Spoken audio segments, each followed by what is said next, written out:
You are listening to The Evidence Locker. Today's episode is brought to you by HelloFresh. HelloFresh make it easy for you to cook delicious dinners from scratch every time. Our cases have been researched using open source and archive materials. It deals with true crimes and real people.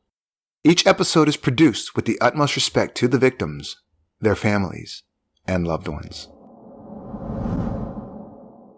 Warning. This episode contains details of anti-Semitic violence and hate-fueled speeches and would not be suitable for all audiences. Listener discretion is advised. In 1975, the Romanian Orthodox Church of Grass Lake, Michigan was a special place. A couple of years before, the church was near extinction due to a dwindling number of members. But after World War II, a new influx of believers came to the United States, fleeing the devastation of war-torn Europe. One of the church leaders, Valerian Trifa, was among the people who resettled in America. He was an academic who had studied in Bucharest and Berlin, and his essays were widely published in academic works. Once he had settled in the States in the 1950s, he decided to step out of academia and became an ordained minister in the Romanian Orthodox Church and took the religious name Valerian.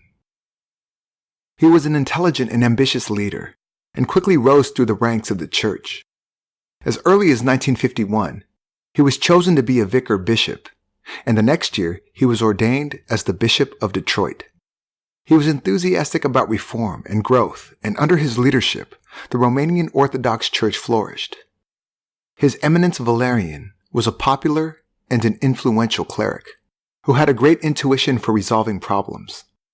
He was a wise leader who was always known to put the needs of his congregation above his own.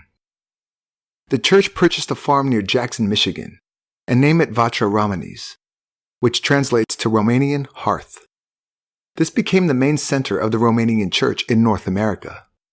The farm hosted conferences and training sessions, as well as religious summer camps for young people. The once run-down farm had become a 200-acre estate with a 25-room homestead. Trifa was the driving force behind its construction, and he proudly laid the cornerstone in 1959. The sprawling property was funded and maintained by the congregation. When Valerian Trifa became the head of the 40,000-member Romanian Orthodox Episcopate of America, his congregation was delighted. No one was more deserving of the new title of Archbishop than he was. The congregation's only fear was that they would see less of him, as he would have had many new duties to fulfill. But not His Grace Valerian. He was loyal to his people and remained at Vatra Romanis. Just when it looked like things could not get any better for the high-profile clergyman, his whole image was shattered when his past came back to haunt him. Questions were raised about his life in Romania when Jewish activist groups accused him of being responsible for instigating a 3-day terror attack on Jews in Bucharest in January 1941 that left more than 120 people dead. The Archbishop said that it was a case of mistaken identity, as his last name Trifa was a very common Romanian name. But the damage was done. The media dubbed him the Nazi Archbishop. People who knew him in America refused to believe that Valerian Trifa, a man of peace, would ever have been involved in any form of violence. But who was the man behind the crucifix really? Was he a saint? Or was he a sinner?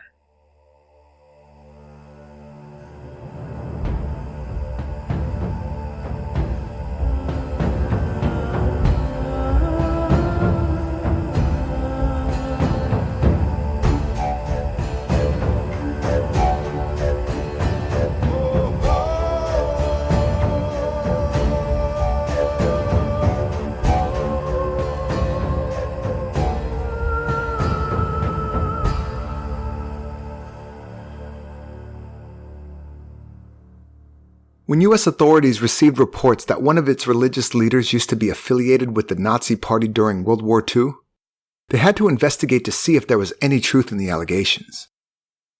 When Valerian Trifa came to the United States in 1950, he was one of many Romanian migrants, entering the country in the hope of a brighter future. He took the opportunity to enter the U.S. as a refugee under the Displaced Persons Act. This act was brought in with the aim to provide a safe refuge for persecuted people who needed to escape post-war Europe.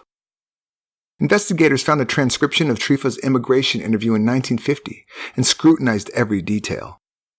The 36-year-old Romanian national, named Valerian Trifa, said that he had worked as a lecturer of philosophy and theology in Berlin, Bucharest, and Lasi, Moldavia, Romania.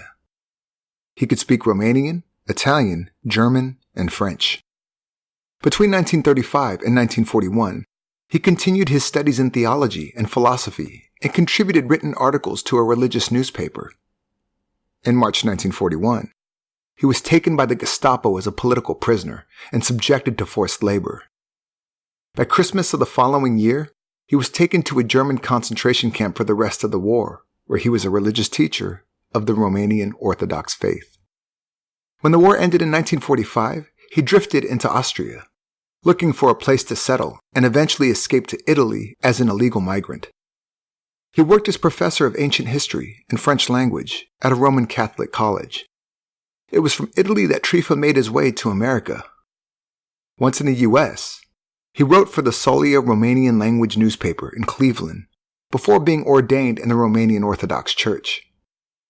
He made a great and lasting impact as a clergyman and oversaw the translation of many Romanian religious texts into English, as an increasing number of members were born in America did not speak Romanian anymore. He was also driven to keep the Romanian American Orthodox Church independent from the Orthodox Church in Romania, as the church, like many organizations in Romania, had fallen into communist hands. We'll take a quick break for a word from our sponsors. HelloFresh is the UK's leading recipe box service, delivering fresh, pre-proportioned ingredients and step-by-step recipes to your door. It's the easy, convenient way to cook delicious dinners from scratch every time. Choose your favorites from 19 recipes every week, including rapid recipes, ready in 20 minutes or less, family favorites, British and world cuisine, and even a lower-calorie balanced range. And because all the fresh ingredients come direct from their suppliers already pre-proportioned for you, there's no food waste. HelloFresh are offering our listeners £60 off 4 boxes. Visit www.hellofresh.co.uk and enter the code EVIDENCE at the checkout to enjoy delicious dinners without the drama.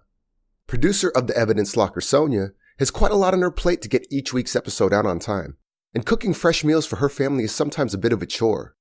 When she received her 3-meal box from HelloFresh, she was happy to find that each recipe arrives with all the ingredients perfectly proportioned, making preparation so much easier. Fresh ingredients made for delicious, healthy meals. The Thai-spiced broccoli chicken was ready in minutes. The kids helped to cook the seared pork and tarragon sauce, and Taco Tuesday with Korean beef tacos was a hit with the whole family. Because not all weeks are the same, HelloFresh is a flexible subscription with no minimum term, so you can skip weeks, change box size, and delivery address to suit your life. Enjoy delicious moments with HelloFresh. Head to www.hellofresh.co.uk. Choose a box, a delivery slot, and add your favorite recipes. Discover the easy way to delicious dinners from scratch. HelloFresh are offering our UK listeners £60 off 4 boxes. Visit www.hellofresh.co.uk and enter the code EVIDENCE at the checkout to enjoy delicious dinners without the drama. Now back to today's episode. In the late 1950s, Trifa was granted US citizenship and rose to the very top of the church.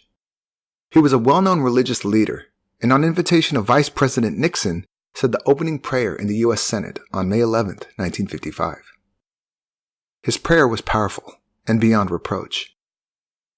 In the name of the Father, of the Son, and of the Holy Ghost, with deep humility, we pray for the members of this body, representing the people of the United States of America. Bless them that they remember in their discussions and decisions Romania and all the oppressed nations who are still longing for a government of the people, and that they may give hope and help to all those living in hunger, need, discouragement, doubt, fear. And we pray, our Lord, for peace of the whole world, for the welfare of mankind, and for the union of them all. Amen. But not everybody was under the spell of this holy man. A Polish English language newspaper published in Detroit had an article about this prayer titled, "Nazi Says Prayers in Senate." In the article, Trifa is directly accused of living a lie. Leader of the anti-Semitic pogroms in Bucharest and a war criminal of the worst kind, prayed to God for blessings. The devil dressed himself in pontifical garments and with his tail rang the bell for Mass. Another person who was on to His Eminence Valerian was Charles Kremer, a Jewish dentist and community activist. As early as 1957, he started collecting evidence about Valerian's past as VRL Trifa. Kremer was also a refugee from Romania who had moved to the USA before World War II and had lost many relatives in the Holocaust. Kremer wrote an urgent letter to radio journalist Drew Pearson, who nationally broadcast his disgust in the situation. He said, "Attention, Senators. How did it happen that VRL Trifa, a pro-Nazi and anti-Semitic churchman, gave the opening prayer before your senators 2 weeks ago? Just who, Senators, picks the churchman who leads you in prayer?" Vice President Nixon was prepared to meet with Kremer, but J. Edgar Hoover intervened, assuring him that there was no credence to Kremer's claims. He assured Nixon that the allegations against Trifa was because of a conflict between two factions of the Romanian Orthodox Church, so the pressure was off the Archbishop yet again. Because of Kremer's ongoing efforts, however, authorities believed there was enough reason to investigate Trifa for war crimes. In the end, Kremer petitioned the US government for 20 years about the case, sending the names of witnesses and other concrete evidence about Trifa's life in Romania. In 1973, an official investigation into Valerian Trifa's wartime activities was opened by the US Department of Justice. The investigation kicked off mainly because Trifa never disclosed his involvement in the Iron Guard when he first arrived in America. On paper, it did not look like the Archbishop had anything to hide, but the stakes in the case against His Eminence Valerian were high, and his version of his background in Europe had to be verified. They realized that what he said could all have been fabricated, and that the truth possibly lay in what he did not say. The US Department of Justice contacted the Romanian government for assistance. When investigators questioned him in 1973, Trifa still denied any involvement in the Bucharest pogrom. He also strongly denied ever being associated with the Nazi Party or being involved in anti-Semitic organizations. His denial came despite information from Romania proving the exact opposite. The Romanian government sent a photo to US investigators with VRL Trifa in his Iron Guard uniform. They also sent transcriptions of the speeches he delivered in 1940 and 1941. Despite this, Trifa maintained his innocence. As for his anti-Semitic speeches, he said that he didn't write them. He was simply chosen to speak, as he was a strong orator. The FBI scrutinized the evidence from Romania, as there were allegations that it could have been falsified. Because Romania was under communist rule at the time, and because Trifa was an outspoken anti-communist religious leader, they could have wanted to frame him in an attempt to discredit him. In fact, the FBI managed to prove that one of the photos supplied by the Romanian government was, in fact, tampered with.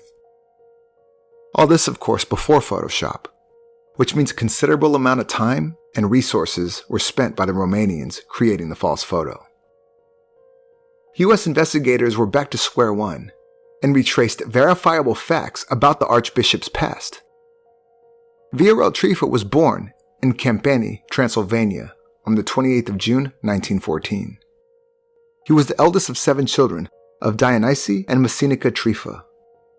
His father was a school teacher, and the family was very involved in the Romanian Orthodox Church.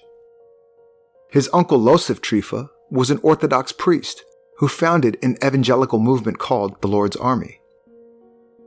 Trifa was always encouraged to focus on academic studies, and when he graduated high school in 1931, he was excited to go to college. As a student, he took a part-time job at the Lord's Army, working as an administrative manager in its publishing house. They printed and distributed religious books and publications throughout Romania. During this time, records showed that VRL Trifa joined the far-right legionnaire movement, also known as the Iron Guard. This association created events that would follow Trifa throughout the rest of his life. The Iron Guard referred to themselves as Christians, hiding behind religion to promote their ultra-nationalistic ideals. They were against anything that threatened Romanian nationalism. This included communists, capitalists, Hungarians, and Jews. In years to come, the Iron Guard would be referred to as the Nazis of Romania, as they took similar steps to eradicate Jewish people from their society. They were brutal in their approach and caused the deaths of countless people. They had a salute, similar to the Nazi salute, and also wore similar uniforms.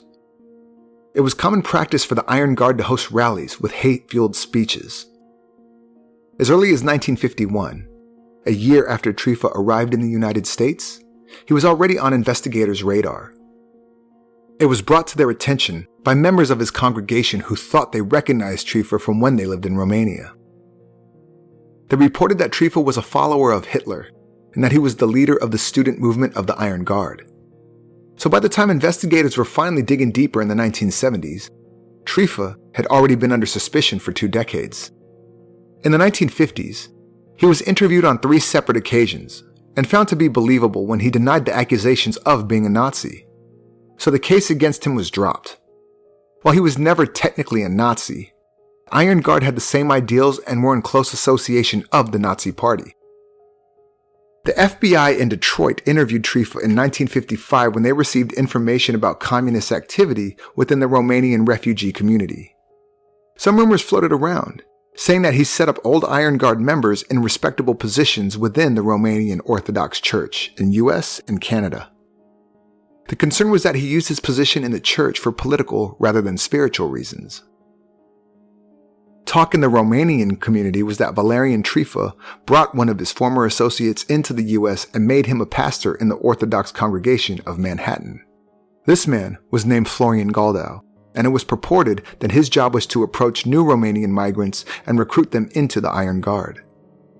This was a serious accusation, as it implied that this far-right organization was all but dead. They had been banned in Romania, but what were they up to in the United States? More witnesses came forward, claiming that the Archbishop was not who he said he was.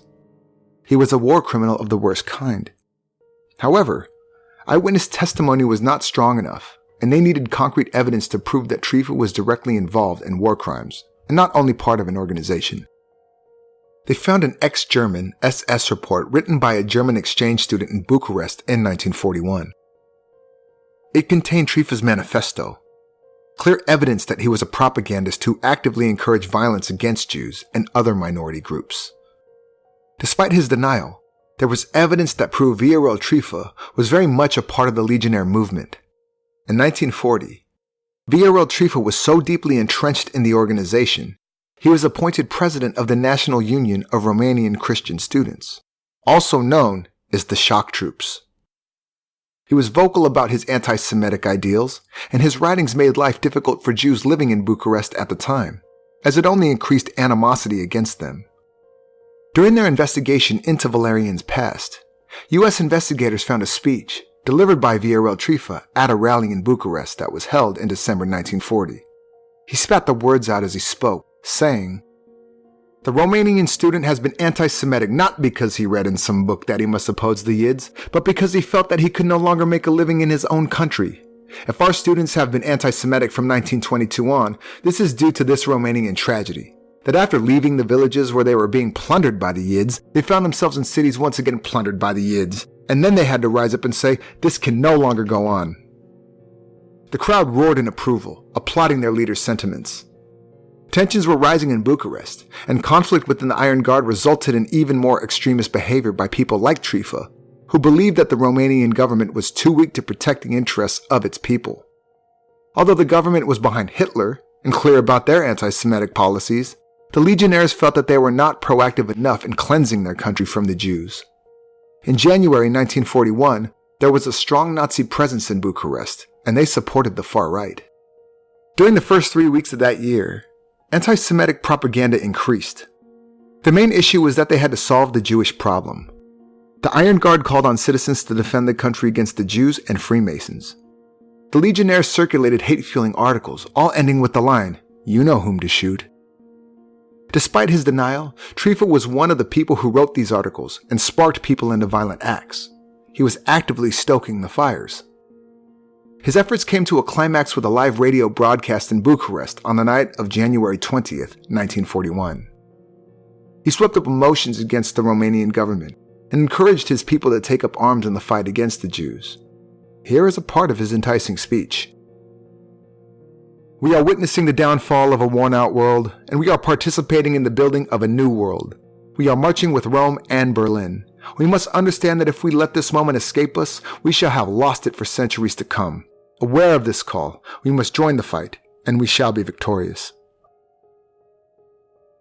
What followed was 3 days of unimaginable carnage that became known as the Bucharest pogrom, a Slavic word meaning persecution. For people like Trifa, this was almost poetic. Not only did they cull the Jews, but at the same time, it was a rebellion against their own government. It was a state of anarchy, and nobody was safe. The sky was ominously orange and black as synagogues and Jewish schools were burnt to cinders. The very day after Trifa's radio broadcast, Jewish homes, synagogues, and schools were raided throughout Bucharest and other cities in Romania. Thousands of Jews were rounded up and taken, bundled into overcrowded trucks, and driven out of town. Some of the captives were taken into Yilova Forest, just outside of Bucharest. They were taken from their trucks and into the forest. Some were tied to targets and made to wait for their inevitable execution as their persecutors paced back in the snow. The aim was not to shoot them straight away, but rather to shoot a round pattern behind them. Obviously, the shooters were not perfect marksmen, and this game resulted in many painful injuries. The victims that were hit were simply left to bleed out and die. Jewish women were stripped naked, and targets were strapped to their backs. They were made to run around while being fired at. In some cases, the sadistic self-proclaimed soldiers cut women's breasts with knives and dug holes into their chests using hand drills. The tormentors were not all male, however. It was said that the legionnaire women were the cruelest of the lot, torturing Jewish men by mutilating their genitalia. The worst incident was arguably the group of 15 Jewish citizens who were taken to the municipal slaughterhouse. One by one, they were shot and then had their throats cut, true to the kosher method of butchering. 5 of them, including a 5-year-old girl, were hung on metal hooks meant for animal corpses while they were still alive. The legionnaires sardonically referred to the heinous event as the Night of Kosher Butchering. The government was not very efficient in dealing with this situation. Because of the rebellion and the pogrom happening simultaneously, they did not know what to do. After 3 days, they finally intervened and managed to put an end to all the violence in Bucharest. The snow in the Yilova Forest was drenched with blood. In total, 125 Jews died in the pogrom. They only recovered 120 bodies. 5 were never found. As for the rebellion, 25 soldiers lost their lives. It was believed that the Bucharest pogrom provided a blueprint for Jewish mass murder in Germany. In the week that followed, Romanian police arrested 9,000 members of the Iron Guard and banned the organization as a whole. Some members managed to flee to Germany before they could be detained. One of the legionnaires who managed to get away was Valerian Trifa. Like many others, Trifa was tried in absentia by the Romanian government. He was singled out as a rebel and given a life sentence with hard labor, a sentence he escaped as he was being protected by the Nazis in Germany. Although Trifa lived in concentration camps, he had privileged status as a political refugee. He was definitely not an inmate who was tortured or feared for his life. He was well fed and taken care of. A different picture to the one he portrayed to the immigration officials when he first arrived as a refugee. The FBI tracked down Romanian Jews who claimed to have recognized Valerian as Valerian Trifa from Bucharest.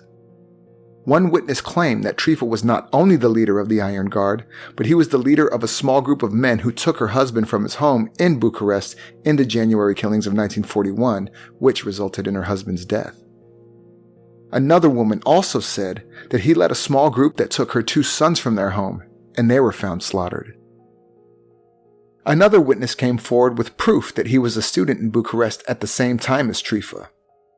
The extensive statement makes it clear that Trifa was far more interested in politics than religion. During the January 1941 terror attacks, He was without a doubt the main leader and instigator. So many Jews lost their lives. They were either murdered at the slaughterhouse or killed on the streets and thrown into canals. The witness said that their skins were used to make shoes and lampshades. He heard one direct order from Valerian Trifa to his followers. He named 3 families and said that they should have their eyes and tongues removed and then be thrown from a 3-story building. The reason was simple. They were Jews.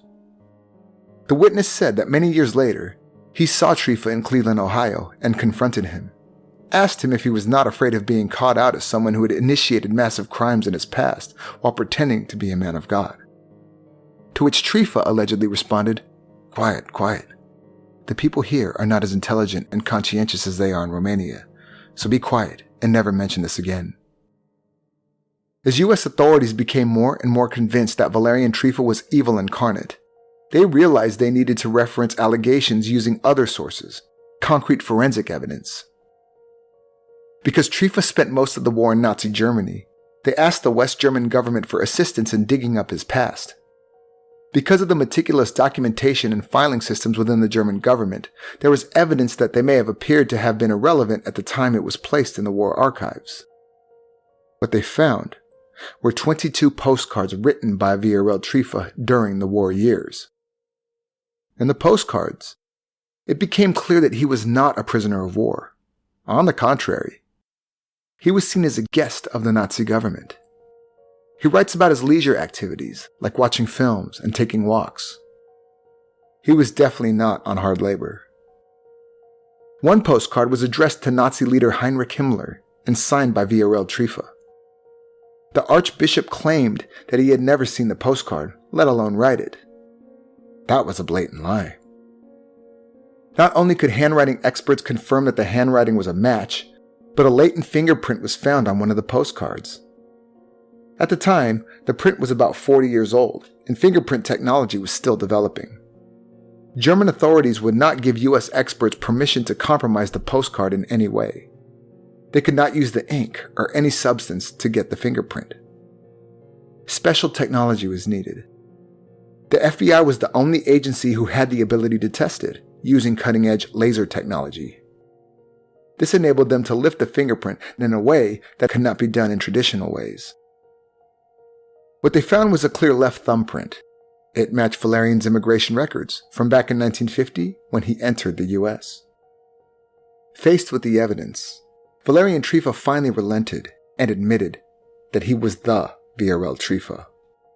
The same Valerian Trifa that skipped out of Romania to escape the life sentence imposed on him by the Romanian government in 1941. However, he showed no remorse at all, and the fact that he publicly stated that he was not ashamed of his past is at the time he did what he thought was best for the Romanian people. After pressure from the Concerned Jewish Youth Organization, Valerian was kicked out of the National Council of Churches in November 1976. This was the beginning of the end for the Archbishop. Although his congregation stood by him and supported him throughout, the writing was on the wall. Israeli prosecutor Gideon Hausner learned about the investigation and pushed to have Valerian Trifa extradited to Israel to stand trial for crimes against humanity. This never came to pass, as a warrant was never issued. Israel did not have enough evidence to build a case of war crimes against the ex-member of the Iron Guard. It was tricky, as he was strictly acting only as a propagandist. The retrospective eyewitness testimony placing him in Bucharest at the time of the pogroms was not enough to get a conviction. There was also not much the U.S. Justice Department could do about the war crimes, as it did not occur within their territory.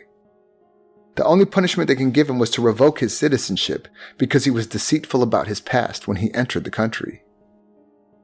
In 1979, Radio Free Europe broadcast a 40-minute interview with Trifa about the 50th anniversary of the Romanian Orthodox Church in North America. The interview was set up by Noel Bernard and conducted by American-Romanian journalist Liviu Flota. This may sound innocent enough, but it was a very awkward situation.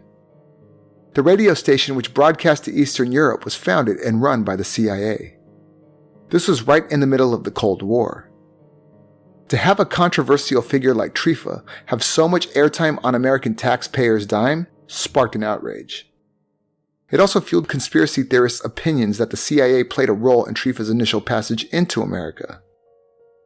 A year later, in 1980, at 68 years of age, His Eminence Valerian was forced to relinquish his American citizenship. He was the first person to be kicked out of the country for lying about war crimes to American officials. In fact, he gave up his citizenship before ever going to trial, which was seen as an admission of guilt. Valerian Trifa said that he was not admitting guilt, but he was in bad health and not up for a trial. He was also concerned about the financial strain a court case would put on his congregation. The Department of Immigration started a case of deportation against him and gave him 60 days to leave the country. Trifa applied to go to Switzerland, but they denied his application for residency. His second application to Italy was also denied. For 2 years, Trifa remained in the US. No other country was prepared to offer him exile. In 1984, he was finally given an exit option when Portugal agreed to take him. He settled in the seaside resort town of Estoril, near Lisbon. If Trifa had not found somewhere to go, he would have been deported to Romania, something he wanted to avoid at all cost, as he was a wanted man in his native country and he did not want to go to prison. Before he left the US, Trifa gave an interview, again not taking any responsibility for his actions. He portrayed himself as a victim of circumstance when he said he happened to get put in a moment of history when some people wanted to make a point. The point was to revive the Holocaust, but all this talk by the Jews about the Holocaust is going to backfire. Valerian Trifa was still settling into his new life in Portugal in the fall of 1984 when another bomb dropped. Portuguese authorities realized that the religious leader had failed to disclose his fascist background in his visa application and ruled him to be an undesirable resident. In an article by Reuters, it was reported that Portuguese authorities said that it was against Portugal's interest for Archbishop Valerian to live here and he must leave as soon as possible. Typically, someone in Trifa's position would have only 3 months to leave the country. However, he appealed his deportation with the Supreme Administrative Court and was able to delay his departure for a couple of years. In the late 1980s, a man called Ion Mihai Pacepa came forward with information that piqued interest into Trifa's case once again. Pacepa was a former general in the Romanian Communist secret police who defected to the United States. He informed the US Department of Justice that Valerian was framed by the secret police force in Romania. He said they wanted to have him removed from the church as the American Romanian Orthodox Church refused to be a part of the communist-controlled Orthodox Church in Romania. Back in Portugal, Valerian Trifa's deportation case was still pending when he suffered a heart attack in January of 1987. He was rushed to hospital in Cascais, where he died at the age of 72. A memorial service was held a week after his death at Vacha Ramanis, Grass Lake, Michigan, with hundreds of people attending. In 2003, the wife of Noel Bernard came forward in an interview with Revista 22. She said that after the interview with Trifa on Radio Free Europe in 1979, the Romanian secret police took steps to have Bernard removed from his position at the broadcaster. She was convinced that her husband's mysterious death in 1981 was a result of this, and that the secret police was behind his assassination. 4 years later, the wake of Valerian's tumultuous life had not settled. An Italian publication, L'Espresso, highlighted the role of the Roman Catholic Church in helping war criminals like Valerian Trifa to escape to America, providing administrative, logistical, and monetary support. They claimed that Valerian Trifa's case was only the tip of the iceberg. Trifa's case remains an interesting one. Let's suppose the photographs of him in the Iron Guard uniform were falsified. There still remains an abundance of evidence that placed him in Bucharest right in the eye of the storm during the 1941 pogrom. Multiple eyewitnesses, articles written by Trifa, and inflammatory speeches. The theory that the communist government of Romania framed Trifa in an attempt to discredit him could well be true. Their agenda was to gain control of the Romanian American Orthodox Church. But Valerian Trifa was not an innocent man. If one were to look at the facts, it is not that difficult to see that Trifa was, beyond a doubt, a member of the Iron Guard and the leader of the National Union of Romanian Christian Students at the time of the Bucharest pogrom.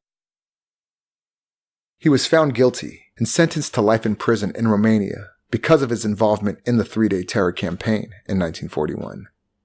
To escape his sentence, he fled to Germany, where he was protected by the Nazis. After the war, he received assistance to leave Europe and go to America. On his arrival, he failed to mention that he was a member of the Iron Guard. This was no accident. It was all part of a carefully constructed plan. The fact that he rose to the top of the church administration in less than a decade proves that he was a strong candidate who knew how to play the political game. At a time when all efforts were made to combat communism, the anti-communist Archbishop appeared to be an ally to the United States. But thanks to the efforts of people like Charles Kremer, Trifa's deportation sent a clear message to war criminals living in the United States. No matter who they were not above the law, and they would be found out, even if it took more than 20 years. To date, steps to expel 137 of a suspected 10,000 war criminals living in the U.S. have been taken. At the time of Trifa's departure, the Jewish Telegraphic Agency quoted David Brody, the Washington representative of the Anti-Defamation League of B'nai B'rith, who said, "The successful culmination of the 9-year effort of the Justice Department will leave every Nazi who lied to get into this country many a sleepless night. It's a signal that our government is going to proceed with vigor and determination to remove every person who lied about his wartime activities in order to get into the U.S." Trifa would never be granted a visa to re-enter America ever again. If he had tried to do so, he would have been arrested on the spot. But in a twist of fate, His Eminence Valerian didn't manage to return to the States after all. His congregation in Grass Lake, Michigan was still burning a torch for their former leader at the time of his death and applied to lay him to rest in the USA. The U.S. consulate in Portugal reviewed the request and had to relent. They issued a statement that said, "There is no law or obstacle to Trifa being buried in the United States." In early February 1987, the former Archbishop's body was transported by air to the USA and taken to a funeral agency in Detroit. Members from the Romanian Orthodox Church in Detroit took care of his arrangements, and the burial place was kept secret as they feared a backlash by his accusers. After his death, many people paid tribute to His Eminence Valerian, refusing to believe that he was guilty of anything. Many people echoed the tribute left by Romanian Orthodox Reverend Vasile Hadigan. Those who knew him, worked with him, and observed his activities had the highest respect and esteem for him, never believing the false accusations, allegations, and innuendos he had endured most of the time he so faithfully served us with mind, body, and spirit. In a true Christian spirit, in a letter left behind to be read at his funeral, he has forgiven all those who wittingly or unwittingly injured him and hurt him. History will prove that he was not guilty of all the terrible accusations. Accusations only go so far. Without definitive evidence against Trifa, he would never have been tried. Trifa was right there, present, stoking fires on the side of the far-right extremists. This quote from German pastor Dietrich Bonhoeffer: "Silence in the face of evil is itself evil. God will not hold us guiltless. Not to speak is to speak. Not to act is to act." Whether Trifa physically murdered anyone himself or not still remains a point of contention. Even after admitting that he was the president of the National Union of Romanian Christian Students, he did not show any remorse. He hid behind the fact that he got caught up in the climate of the time. Furiously nationalistic Romanians wanted to cleanse their country of people different to them. Like the Nazis, they played God, deciding who got to live and who got to die. We'd like to thank our sponsor, HelloFresh. Remember, to receive 60 pounds off 4 boxes, visit www.hellofresh.co.uk and enter the code EVIDENCE at the checkout to enjoy delicious dinners without the drama. If you'd like to read more about this case, have a look at the resources used for this episode in the show notes. Also visit and like our Facebook page at facebook.com/Evidence Locker Podcast to see more about today's case. If you like our podcast, please subscribe on Apple Podcast or Stitcher or wherever you get your podcasts. We would also appreciate if you could review the episodes, as it gives us some street cred in the world of podcasting. This was the Evidence Locker. Thank you for listening.